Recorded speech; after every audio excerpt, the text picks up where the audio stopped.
Welcome back to DQP Does, the Drafty Quarters Podcast Network movie review show where we stutter like Paul Giamatti in this movie. With me this evening is my co-host, Russell. There was no special sword in this movie, and I'm upset about it. We also have Dave. Hi. And there's only like 10 minutes of water in this movie, too. So it doesn't really... I don't think you're counting the sprinklers, bro. The sprinklers there were was going sprinklers. like the whole movie. Yeah, so there's 12 minutes. Well, 12 minutes of water. Holy shit. We're going to do Lady in the Water this week. 2006 PG-13, hour and 50 minutes. I have a problem with this movie being PG-13. It should have been R for nudity. Yeah. Because we should have seen Paul Giamatti's fat hog. Big old dangler. It's an M. Night Shyamalan joint.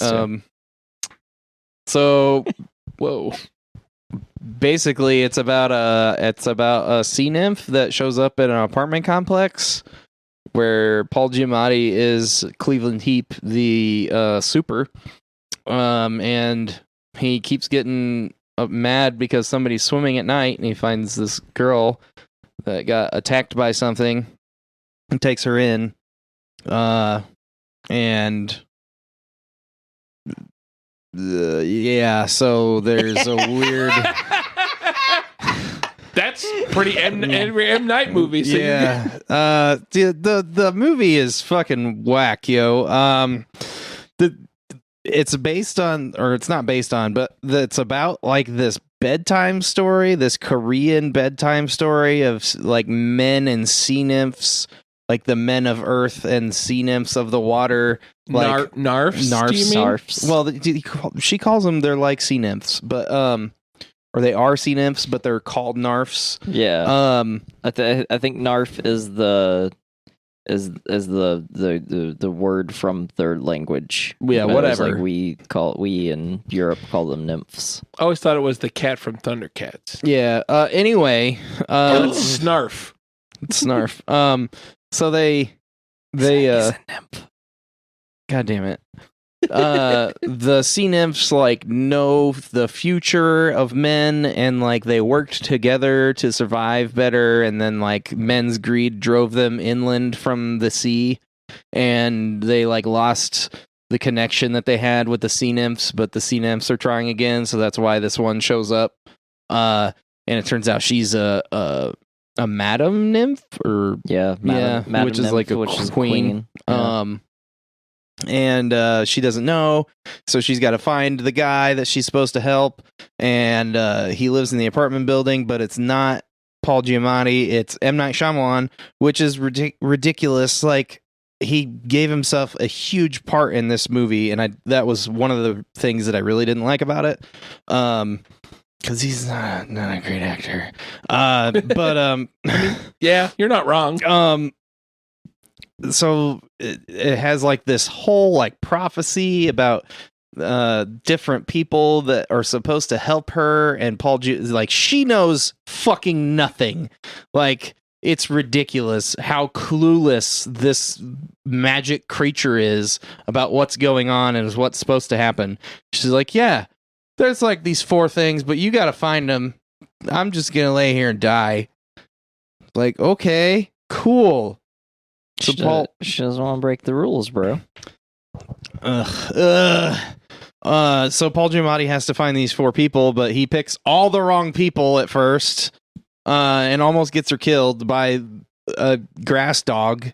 A scrunt. Yeah, it's a cunt. All right.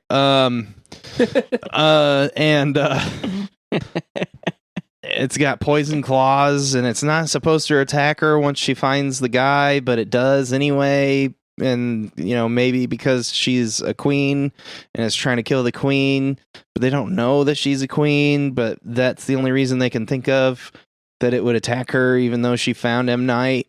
And, oh my God.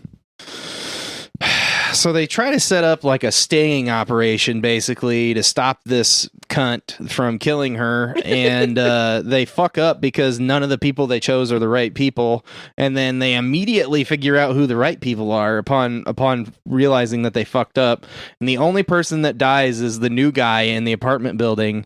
In the whole movie, one guy dies, and it's like this ridiculous meta scene of him like being like, oh, this is the part of the movie where the annoying character dies, but maybe it doesn't, because if it's a PG movie and it's family friendly, then maybe I escape, and they make reference of me later, and I make a drastic turnaround in my character, but no, he dies, even though it is PG-13. You I did not the like most that important scene at part all. about that character. That it was awful. That he's a movie critic. Yeah, he's a movie critic. Yeah, I know. This comes on this is important.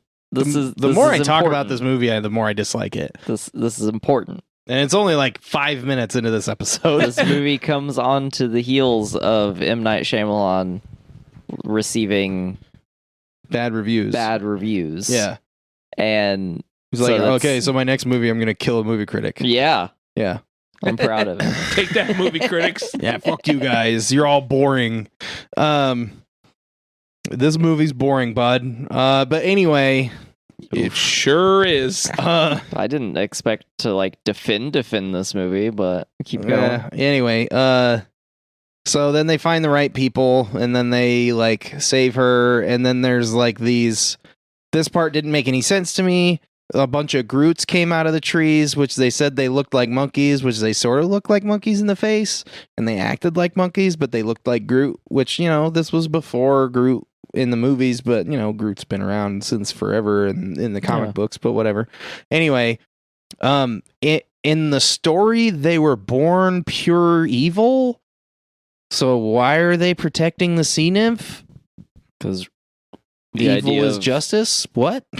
This is not my takeaway. Was the idea that anybody inherently, or anybody or thing, I guess, that is like has the nature of ruling over others is inherently evil. Yeah, that was my takeaway from that. But they were born so evil that they drug away their own parents and killed them in the forest. Yeah. But they're the protectors of the law. Was that a comment on police brutality? I don't know what the fuck is going on in this movie. But anyway, those like show up at the very end and stop the cunt from killing the sea nymph. And she gets away, and we see like a giant fucking eagle that they've been talking about for 3/4 of the movie finally show up and take her away, and to Mordor. She's gonna drop the one paperweight that she stole from someone into Mount Doom. Dude, that was on someone's desk, and M. Night walked by and was like, oh, that'd do. Yeah. Like, what? This movie is so whack. Like, that's basically the movie, by the way. That's the plot. If you're just as confused as we are, then you're tuning in. Like, You've tuned in. I get it. Like, I understand what happened. I don't really. I mean, like, they sort of touch on some like morals and themes and stuff. Yeah. But it doesn't really like push any of them. Right. And some of the ones that I thought would be like really important were literally like 2 scenes, and that was it. Like the big one, I thought it was going to be the big one, was that Paul Giamatti's a superintendent, right, at this apartment building, but he really is like a doctor that gave up being a doctor because he couldn't handle being around people like trying to save them because his wife and kids were murdered by a burglar and he wasn't there to save them. Yeah. Mm-hmm. And like, okay, that's a really strong, super tropey, but really strong like character motivation to like use later. And they used it in the climax of the movie, and that was the only time that was really used. It was like it's brought up vaguely. a couple times, And it's not like you have any idea. It's not like set up before it's just dumped on you the first time, right? Because like you see him like pull this thing down and fall asleep with it, and then he puts it back, and then in like 20 minutes into the movie, Story, which is the Narf, the sea nymph, Bryce Dallas Howard, she gets it down and reads it, and it's like his diary, and she's like, oh wow, this is so sad, your whole family was killed by a robber and you used to be a doctor. And you're just like, what the fuck? Why? Out of fucking nowhere. And like there was no real setup to it. Yeah. Up to that point, and it was just like, here's the info dump. We're gonna info dump, and then we're gonna like, be like, hey, you remember how he used to be a doctor and his family's dead? Like twice through the movie, and then at the end it's like, hey, that was really important, but only for this one scene, and then we're gonna forget about it again. What the fuck? Ooh. Yeah. I didn't hate the movie. I didn't hate it, but everything you brought up makes. Yeah, I also agree with. Yeah, I have serious problems with some of the writing. Like all the acting, I thought was actually pretty good. Yeah, yeah. Paul Giamatti is always great. I love Paul Giamatti. Paul Giamatti's fantastic. Shoot 'em up isn't his fault, and neither is Amazing Spider-Man 2. We're doing Shoot 'em up. No, we're not. Shoot 'em up. Fuck that movie. I'll do it, but I'm just gonna say fuck that movie the whole time. Just like if we were gonna do The Happening, which we're not doing The Happening, because fuck that movie. I'm okay with not doing The Happening. I would like to do Shoot 'em up at some point. I'll do any movie. Have you seen The Happening? No. You're gonna regret saying that. I don't know. I've seen some pretty terrible shit, my guy. You want to see the most boring fucking stupid movie you've ever seen that like has promise to be something worth a fuck and isn't? That's The Happening. The Happening. Like, oh my god, I'm done talking about it. But this movie, Lady in the Water. So I understand not liking this movie. Yeah, like I get that. I do. But it's a fairy tale. Like this, the movie is a fairy tale, and it's a fairy tale. I would say that it is a fairy tale with depth, unlike with modern depth that most fairy tales lack. Because all your specifically Paul Giamatti's character, not all your characters, but Paul Giamatti's character, you get the background information. Right. And it does come in the form of a weird exposition dump, but I thought it worked. It's a weird, like the problem I had with it was that it was a weird exposition dump that was just like 2 sentences.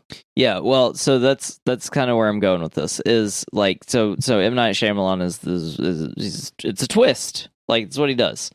So the way I felt the movie was put together is you're expecting the entire time, because all these characters, no one questions anything, which like I didn't hate, but no one at any point in time is weird. Like, yeah, and no one in this movie is like, well, I don't think any of this is true. Well, the Korean chick, what the fuck was Soo Loon?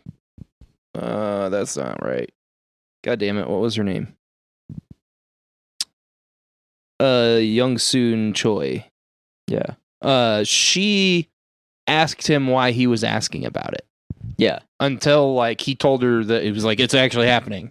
And then she was just like, okay. Like everybody was just like, yeah, this is cool, bro. Yeah, that's the issue I had. Everyone was like, okay, this makes all sense. Yeah. It's not weird at all. Like the potheads, the potheads were like, dude, bro. I knew it already, man. Yeah, man. I knew something whack was going on, bro. And like, but like everybody else, I was just like, these people are going to be like, you're fucking crazy. Get out of my fucking apartment. Yeah. So I thought that was interesting. Up until the end, and then I understood. I was like, oh, okay. So like you're waiting. It's an M. Night Shyamalan movie. And at this point in time, by this movie had come out, you're like, there's a twist. There's going to be a twist. Yeah. And the twist was that Paul Giamatti was actually the healer and not the guardian. And the little boy was actually the interpreter and not his father. And I do have a couple of problems. Reggie's like, I'm only working out one side of my body, I thought was going to be important, and it wasn't. I feel like it should have been important. Yeah. Like, it's just wacky guy. Yeah. And like, I had an issue with that. I didn't have an issue with him being the guardian. So there was like this one line that should have told you exactly who the guardian was, but they like glossed over it and just assumed that Paul was the guardian because it said something about somebody that does a mundane thing but is examining it in a weird way or something. Yes. And that was like exactly what Reggie explained he was doing, that he was doing a science experiment where he only worked out one side of his body and he was examining like what it was doing to him and stuff. Like, so they could have done anything else that wasn't completely batshit crazy. Yeah. And it would have made way more sense. Yeah. Right. Or something that you can actually do. Like, and he did like, but it was just so wild, like him doing that and the way he looked. And then it hadn't, he didn't like fucking javelin the skunt or anything. Yeah. Well, I thought he was going to have to like put his arms in like two holes and one was a skinny hole and one was a bigger hole or like something, just really fucking anything to make it relevant what he was doing other than just it being the mundane thing. Right. So the twists I thought were interesting. Like Paul Giamatti's wrong. He's got the wrong characters, I knew the little boy was going to end up being the interpreter because he was fucking wild and it was weird. Yeah, every time he was in a scene, he was like interpreting stuff and everybody's like, yeah, it's the crossword puzzle guy, right? Yeah. No, it's not this kid saying random shit about his cereal box. The cereal box makes me sad. And I was just like, what? And I didn't love when he was just like looking at a bunch of cereal boxes like to figure out what the fuck, but dude, they were his tea leaves, bud. Yeah, I mean, whatever. It was just kind of goofy. And then those were the twists, right? But the entire time you're like because every character just believes what Paul Giamatti is saying, you're expecting the twist to be, oh, none of this is real. He's fucking crazy. He's having a psychotic break because he couldn't save his wife and kids. That would have been a better movie. And I don't think so. It would have already been done. Well, like, you know what I mean? Like it would have been like that's what you're expecting. So that would have made it a little bit more predictable. Although the twists that did happen, I did feel like I didn't even think about him being the healer. I did about halfway through maybe a quarter of the way through the movie, think that Reggie was going to be the guardian. Yeah. And the kid was going to be the interpreter. I did get those, but then at the end when he's like the healer, I was like, oh fuck yeah, that makes sense. Okay. And then, but I also knew it wasn't going to be, I also knew what he was saying was real. Like I didn't get to watch this movie in 2006, like when it first came out. Like I already knew that it was fucking weird and most people didn't like it. I just knew people didn't like it. Yeah, I didn't know. Because I could have swore seeing the trailer when it came out, I thought it was like a horror movie. So when I went and watched this, I'm like, this is nothing like I thought it was going to be. Yeah. So that threw me off for a little bit. Yeah, I thought it was like about like a sea nymph that was fucking with a dude. Yeah. Like fucking with his head. Yeah. And I think this was like his art house film. Like The Sixth Sense was kind of art housey, but it was still like in the genre. It didn't like blow the genre away with its weird Sundance vibe. And neither did like The Village or Signs or Unbreakable, but like Lady in the Water felt more like something you would go to Sundance and watch. And so that was interesting to me. And that I also kind of honestly just feel like after as much like shit had been dumped on him, because I don't dislike him as a director. Some of these shots in this movie were amazing. Yeah. That's so the direction, the acting, and like the effects for the time were like the highlights of this movie for me. Yeah. Yeah. But like I don't know. Like it is kind of boring. It is like I still thought it was engaging though. It's just like it doesn't move very fast and it doesn't move very far. There's one location. Yeah. Which I enjoy movies that are one location and like the whole thing's shot there, especially if it's like a room or like just one house. Like man, Reservoir that shit. Dogs. One fucking like 2 rooms basically. Yeah. 2 rooms and a outside of a fucking warehouse. It's more than that though, because there's what's his fuck's office, so there's at least 3 rooms, but you get what I'm saying. Yeah. So I don't know, like I have to like I think this is a good movie, but it's definitely not for everyone. Yeah. I've complained a lot about this movie, but if you're not expecting, if you're not like, oh, it's an M. Night Shyamalan movie, or if you're not like, oh, it's a horror movie, it's an interesting, like, modern characters dropped into a fantasy story. Yeah. Yes. It does have its charm. Like like into a modern setting. So like it's interesting, and there's like a lot of good acting in it. There's some detail that is like kind of fucked up to me. Yeah. Like I've already talked about it. But I think it's a beautiful movie. Like it's wonderfully shot. Yeah. The effects for the time, I mean, some of it doesn't really hold up. Yeah, and I think he was trying, like, aside from the dog, because I didn't think the Groots looked bad. No, they looked fine. The dog at certain times looked kind of rough, and then when the eagle comes at the end, that was one of my favorite shots because it's shot from under the water. Yes, and I felt, I don't know if it was on purpose, like, hey, I don't think this is gonna hold up, let's shoot it weird. Yeah, or if it was like, hey, like this movie's about this pool, let's shoot it from the pool's perspective. Right. Like, I don't know exactly what the motivation was, but that was one of my favorite shots in the whole movie. And I had the same exact thought. I expected. I was like, wonder if they shot it this way because they knew it looked like shit.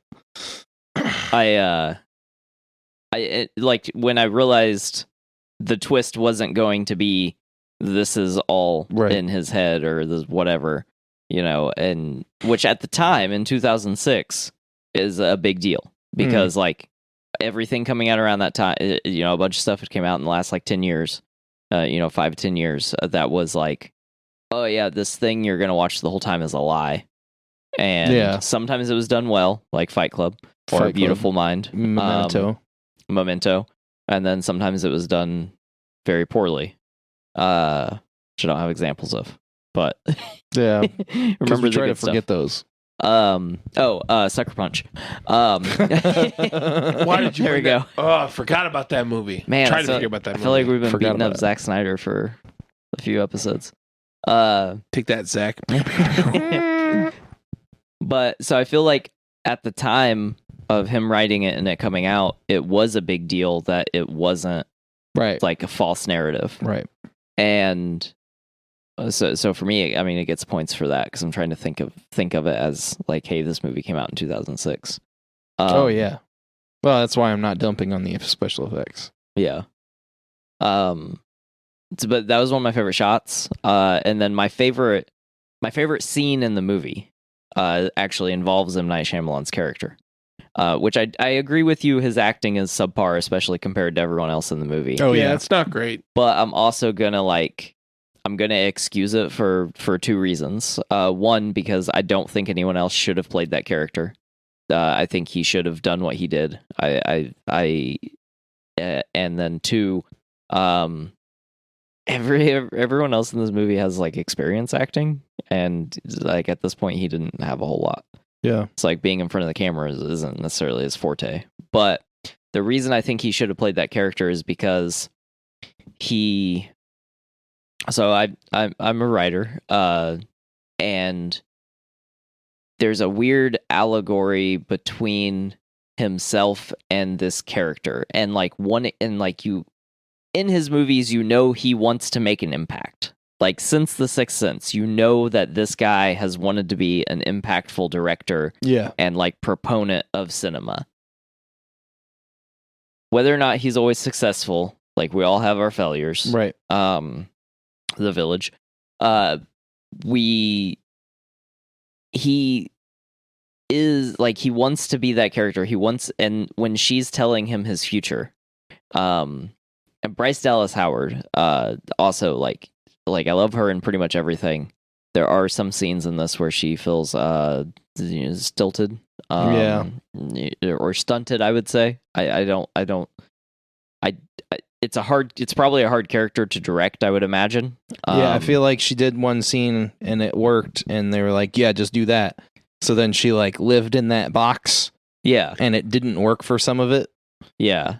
So when she's telling him his future, and she's like, you'll go on to write a book, and that book will sit on a kid's shelf. All of that scene felt so fucking profound to me, anyway. And then he comes back later, and his best piece of acting in the movie is when he's talking to her, asking about his death, and then they never say, right, like she never really answers it.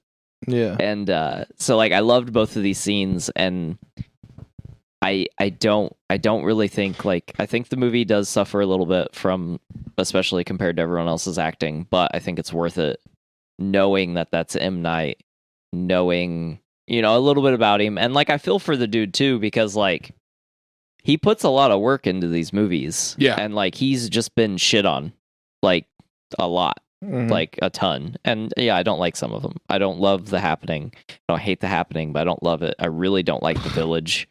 And like out of his list of movies, those are the two that I think are the worst. Yeah, and I hadn't seen this one until this time. And I still think those two are the worst. But there's just, I don't know, man. There's a certain charm, like Dave said, that the movie has, and I feel like knowing the meta, and there is a lot of meta in the movie. Him being that character is meta as fuck. Yeah. I just really enjoyed those parts, those pieces. I totally disagree. I feel like an analog that could act would have made all of that better, and it still could have represented him, and it would have been fine. Yeah. But I mean, that's just opinion, right? Yeah. That's like your opinion, man. Yeah. But I feel like a better actor really would have tied the movie together. Yep. We did two references. Yeah, I pretty much agree everything with Russell, actually. Like I didn't think M. Night was great at acting, but it made sense. It made sense, yeah. It wasn't awful. Yeah, like, I didn't like after I watched this, I'm like, oh, I wish I wouldn't fucking watch that. No, I didn't love it, but I didn't hate it either. Yeah. Yeah. I mean, I'm also with you too. When it took us, when we took a little COVID break, listened to the Hostful from a couple weeks ago. I agreed with you when you said, you were like, okay, that's fine. But I'm not going to watch it again. I don't know. Like, I don't think the movie has a lot of rewatchability, which is something that I think makes a movie really great. And if I do rewatch it, it's probably going to be like a while before I rewatch it. But maybe there is stuff to pick up on a second viewing. I don't know. Yeah, because I've only seen it the one time. Yeah. Okay. Do you have trivia corner, bud? I do have a trivia corner. All right, let's fucking go down to the corner. You guys ready to go down on the corner? Down in the street. Where we piss into the corner. This is Dave's trivia corner, where the point of this corner is for you to go, oh, neat. Boom. We're getting it. We're finally getting it. You tricked Shane. I've been freed. All right, I got quite a bit. After 10,000 years, I'm free. Yeah, man. Oh. The plot of the movie is based on a bedtime story director M. Night Shyamalan wrote for his kids. Yeah, this is in the credits. Yeah. That's sweet. The reason for this film's shockingly high budget, despite being set in one location, was because the apartment complex and the pool were built for the film. Oh. Some of this film was shot What in the fuck? Levittown, Pennsylvania, at a Jacobson Logistics warehouse site. The set built on the warehouse site includes the apartment complex and a half-city block of row houses. Occasional footage was shot inside the overflow area of the warehouse. Most of the filming was completed after Jacobson's work hours. What the fuck? Yeah, so they built the entire complex and the pool. That's fucking wild. That seems like a waste of money. Like you couldn't find some place that looked good enough. That's crazy. I mean, it had a real isolationist feel to the movie. Yeah. So like that kind of makes more sense. That's not to interrupt your trivia corner. It's okay. It's kind of rainy in this corner, but keep going. If you watch the Kubrick documentary on Netflix, they talk about how he would do stuff and specifically play stuff off camera. So even though the audience wasn't seeing it, it still gave a feel. And I think that that's interesting in movies, like because like weird, profound, over the top directors do like a lot of that. Like so like there's an actor like doing something and they're supposed to feel like someone's standing behind them, even though you don't see it. They'll place someone there standing behind that actor, and so that makes me feel like that's kind of what gave the movie its particular feeling. Like because it has this weird isolated feeling to it, which like tripped me out the whole movie. Go ahead. I mean, that all makes sense. That I now put to word, because it did feel isolated. I got more. Let's do it. Director M. Night Shyamalan adapted Lady in the Water, originally a bedtime story, into an actual children's book. It was released on the same day as the film. So he had a book as well. Why am I aspiring to be M. Night Shyamalan? I think I love him more than I thought I loved him. Just like as a person and like the way he's been doing things, you know? Yeah. Sorry. I was reading more of the trivia that I totally know and not... Kevin Costner was considered for the role of Heap. However, Paul Giamatti accepted the part before they contacted Costner. Giamatti was the first option anyway. So it could have been Kevin Costner. That'd have been a weird fucking movie. Yeah. That'd have been weirder. I love Paul Giamatti in this. I love Paul Giamatti in pretty much everything, but I loved him in this. According to the book, The Man Who Heard Voices, or How M. Night Shyamalan Risked His Career on a Fairy Tale, one of the reasons why Shyamalan decided to part with Disney was because Disney president developer Nina Jacobson took her son to a party instead of staying home to read the script for Lady in the Water. Shyamalan had it personally couriered to her, and to add insult to injury, she did not like it anyway. Shyamalan went off in a huff, and the creative differences he reportedly had with Disney was that he had simply felt there was nothing creative about Disney anymore. He took the script to Warner Brothers instead, but without the visual marketing campaign that Disney promoted his other films with, and Lady in the Water 2016 was a box office flop. 2006. 16. Why 6? I was like, whoa, what? That's interesting. Yeah. You got any more? The band playing at the party is Silvertide. Oh, okay. That's the name of the band, if you want to look them up. Weird. I thought they looked familiar. I remember them. Do you? Yeah. I don't. Yeah. Under the credit music score programming, the name Chris P. Bacon appears. There you go. That's my last one. Yummy. Delicious. Yep, that's all for the corner that I had. Dave's Trivia Corner. That's last need. I like that. Let's keep that. I thought maybe he adapted it from an actual. No, Fairy tale? It's like all from his head case. I think that makes me happier. All right, well, you guys ready to rate this? I'm ready. You ready? I mean, I could probably talk another hour about it, but yeah, we can. So much depth, man. Come on. Like, do you agree or disagree with me? I got to know. Like, regardless of how the movie came off, do you agree or disagree that there is a lot of depth to it?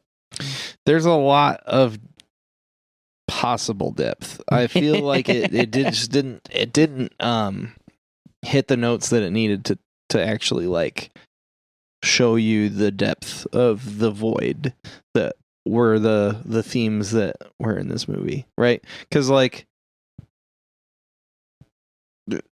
the whole point of Heap's background is that he's like super sad and like is this healer that refuses to heal people because of his tragedy. Mm-hmm. And it's like it only is brought up like 3 times. So like it's not really a part of his character. For 80% of the movie, it's not part of his character, and it's not even hinted at in that 80% of the movie, right? Like he's just like going around and asking people questions and talking to people, and like it's like, here's this character's motivation. Now we're gonna ignore it for most of the movie until we need to bring it up again. Instead of it being a driving force of everything the character does, it's ignored for the most part. Yeah, but I also feel that works with the characterization, though, because like he himself is there to try to ignore it. Yeah, I just disagree with that. Like it's Okay. just, I just don't think it was done right, and I don't think that's a valid characterization. I don't know. But I mean, that's just, like I said, it's just an opinion, but I think this movie's like a 6 because it looks good and the story is interesting. The acting is good. But I feel like there were some serious failings in this script. And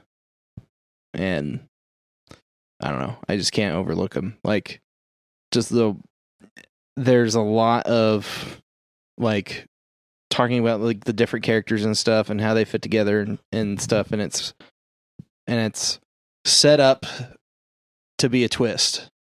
But you can tell that it's set up to be a twist because it's like, oh, we know that he didn't pick the right people because it's obviously Reggie and it's obviously the kid. And like the one that was Chekhov's gunned it, but they didn't like give you any clues as to the initial pick being wrong was the guild.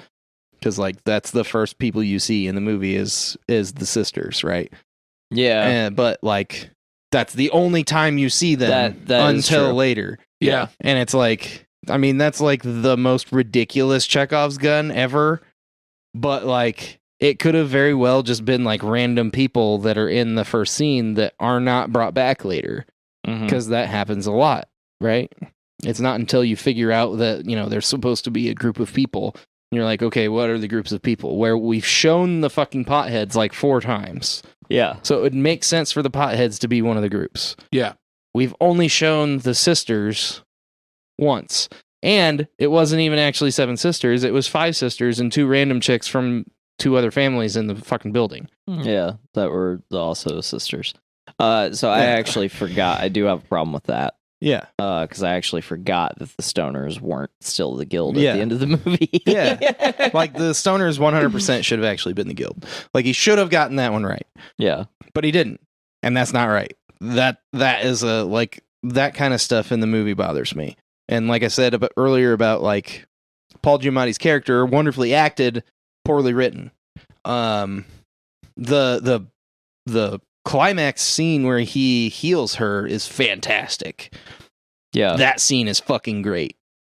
I'm making a face like I just heard the nastiest riff. Yeah, he is. Fucking great scene. But like that depth of character is missing for 75% of the movie.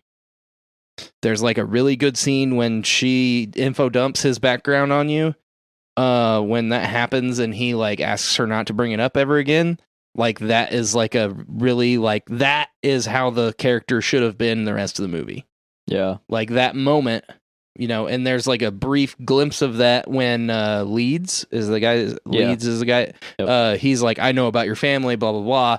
And like you see this look on Giamatti's face, and it's like that's what I wanted to see in the character the whole movie. Right. Yeah. And it's just not there. Yeah. And like that's the problem that I have with like the whole way the whole movie is written, because like the whole movie feels that way. Yeah, I don't know. It's just I just think it's poorly written. I mean, that's it. Like I think like I said, I think the acting and the DP did a good job, and the effects are good for the time.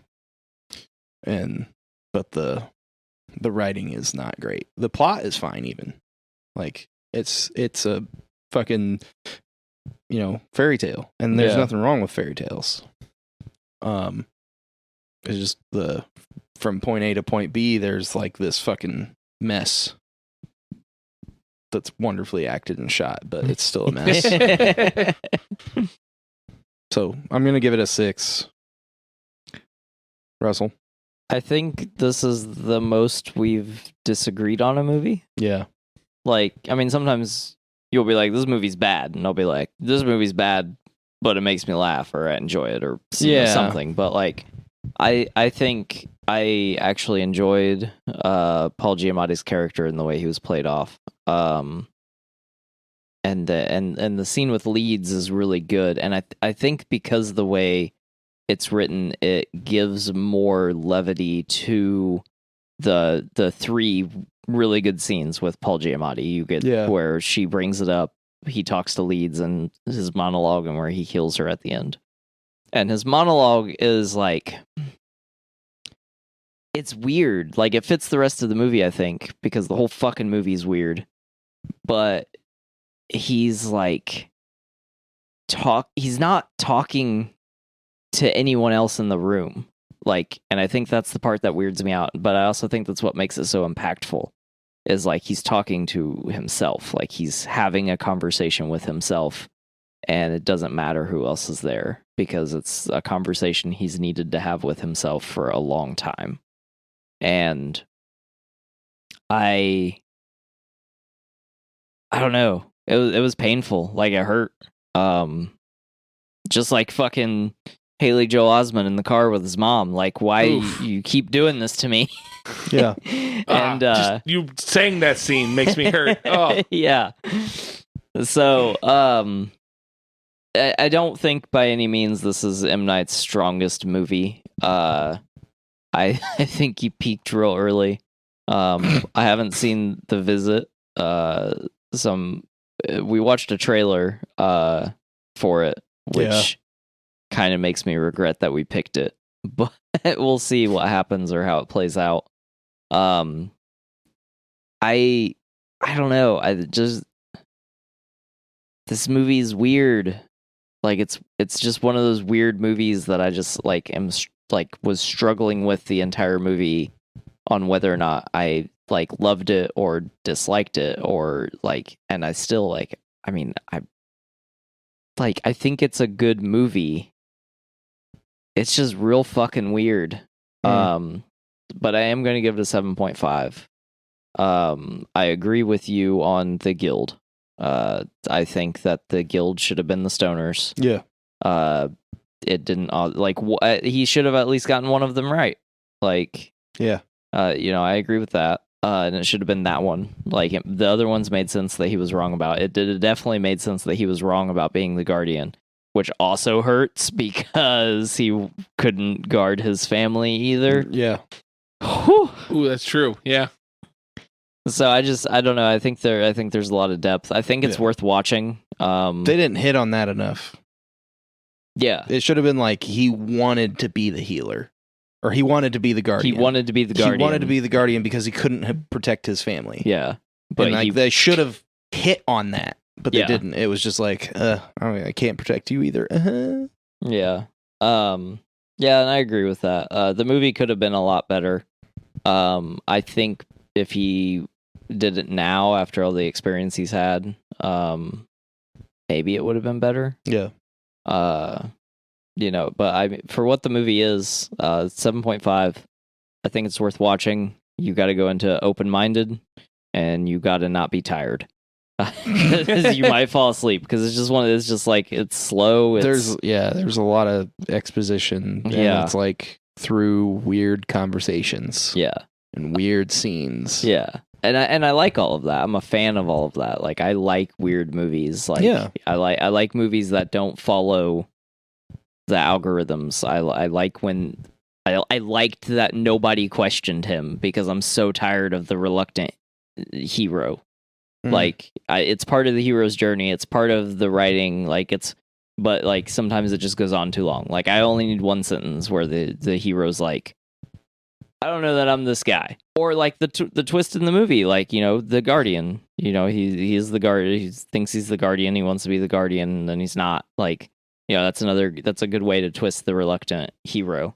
I'm just so tired of like 2 acts of the main character being like, no, I'm not the chosen one. It can't season be and me. a half of Iron Fist.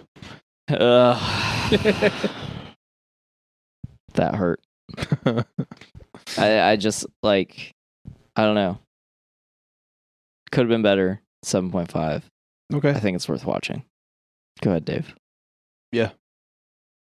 Hi, I'm Dave. Yeah, you You're are. Dave. So I watched this movie a couple weeks ago, and when I told Russell like I'm not watching this again, it was kind of a joke. I would have, but it is. Then your internet went out? Then my internet went out. Now I can't watch anything. Like I said earlier, coming into this movie, I just remember seeing the trailer when it came Right. out a long time ago, and I could have swore that trailer made it seem like a horror movie Yeah. or something more like that. So Yeah. I had that kind of in the back of my mind going into this movie, and that kind of like it was kind of jarring when I'm like, oh, this is not what I thought it was at all. Mhm. And I didn't mind that it was like a fairy tale story, but it was real slow in parts. It didn't quite grab my attention through everything. Pretty much everything Shane said I agree with, and also Russell. Like I agree with both of you guys. So I'm going to give it a 6.5. Okay. I liked it more than Shane. I didn't like it as much as Russell did. It's definitely not M. Night's strongest movie, Oh, no. but I didn't hate it. Like reflecting on it now, as you guys are talking about, I'm like, okay, I liked it a little bit more than I thought. Because I'm a big nerd. I'm a fantasy nerd. I can get behind, fairy tales and fantasy stories. But I don't know. Just part of it just didn't hit right. Yeah. So 6.5. Okay. All right. Well, I think that's going to do it for this episode of DQP Does, where we watched and talked about Lady in the Water. Next week, we are doing The Visit. Who are we visiting? The Grandma and Grandpa. Grandma and Grandpa. Oh, I see them every day. That'd be a fun treat. Not your grandma and Yeah. Grandpa. Thankfully. Weird fucking grandma and grandpa. But it's got Possessed? Catherine Hahn in it, and that makes me happy. It I does. don't know. She's awesome. Yes. So yeah, that'll be next week. Thanks for listening. You're welcome. Lady in the Water. It was just okay. Oh, Oh. I stepped on it. You do it. No, You do it's it. fine. It's fine. That'll I mean, work. Fuck it. I don't really think Shane committed to it. So, like, if we want to redo it, No, Do it again. No, that was it. Do it again. That's the one. That's the take. All right. Fuck it. We're doing it live.